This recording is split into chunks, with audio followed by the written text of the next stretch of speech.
की हाल हो रे मगलुआ। सब ठीके हो।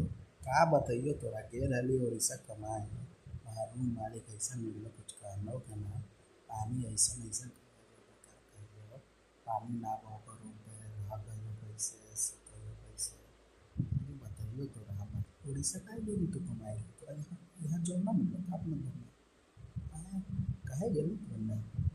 ये जरूरत अरे वो दोस्त कहलको कि चली कमाए उड़ीसा हेल्पर के काम लगा दियो 5 रुपया मिलतो कंपनी खाना देतो रहे के देतो बढ़िया कमाई में लड़की पटाई में ठीक कहियो तो पे यहाँ आए के बाद इसलिए गर्मी से काल के बाल नहीं तो काला हो गया ऐसे की साला कालवा काला हो गया हम का बताइयो।